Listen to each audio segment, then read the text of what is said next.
حضرت شیخ سعدی رحمۃ اللہ علیہ فرماتے ہیں کہ مقابلے کا پہلا امتحان تمہارا نفس ہے، اس سے مقابلہ کر کے خود کو آزما لو کہ آزاد ہو یا غلام۔ جو شخص دوسروں کے غم سے بے غم ہے، آدمی کہلانے کا مستحق نہیں۔ ظاہر مت دیکھو، ضروری نہیں کہ خوبصورت خوبصیرت بھی ہو۔ میرے اچھے وقت نے دنیا کو بتایا کہ میں کیسا ہوں، اور میرے برے وقت نے مجھے بتایا کہ دنیا کیسی ہے۔ جب تک تم اپنی خودی کے احساس میں سرمست ہو، تم کسی باکمال کے کمالات کی کیا قدر کر سکتے ہو؟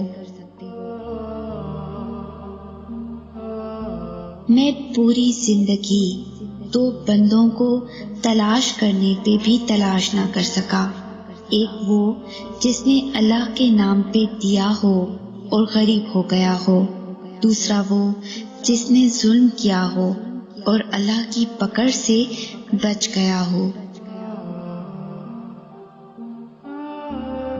فتنہ انگیز سچائی سے مصلحت آمیز جھوٹ بہتر ہے۔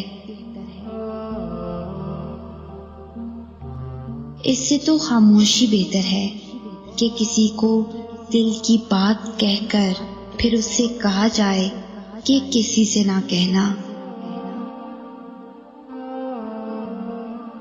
اللہ تعالیٰ کی قربت کا بہترین راستہ عاجزی ہے۔ اگر تم چاہتے ہو کہ تمہارا نام باقی رہے تو اپنے بچوں کو اخلاق سکھاؤ۔ آہستہ چل کر منزل حاصل کرنا تیز چلنے کی وجہ سے تھک کر راہ میں رہ جانے سے بہتر ہے۔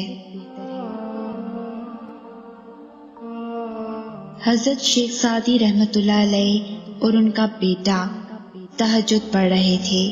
دعا کے بعد بیٹا بولا، بابا جان سب سو رہے ہیں اور ہم عبادت کر رہے ہیں۔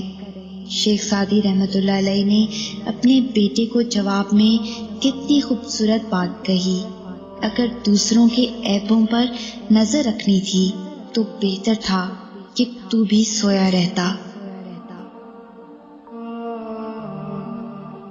اپنے حصے کا کام کیے بغیر دعا پر بھروسہ کرنا حماقت ہے، اور اپنی محنت پر بھروسہ کر کے دعا سے گریز کرنا تکبر ہے۔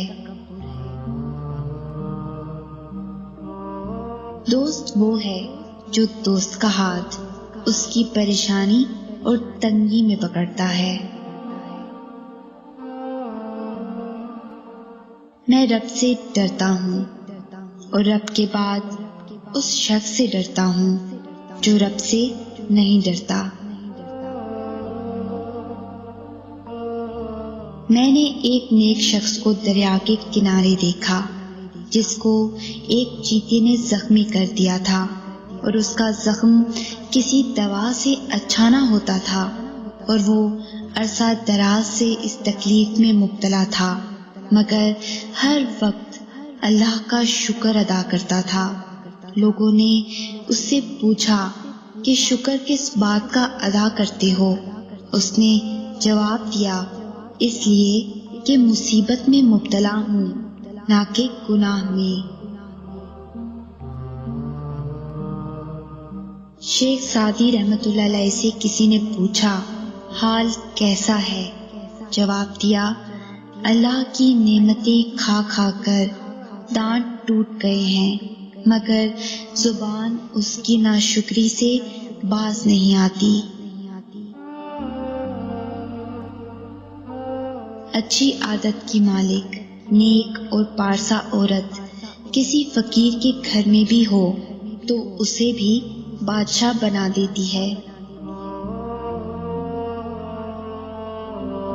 ایسے دوست سے ہاتھ دھو لینا بہتر ہے جو تیرے دشمنوں کے ساتھ بیٹھتا ہو۔ جو شخص بچپن میں تمیز نہیں سیکھتا بڑا ہو کر بھی نہیں سیکھتا۔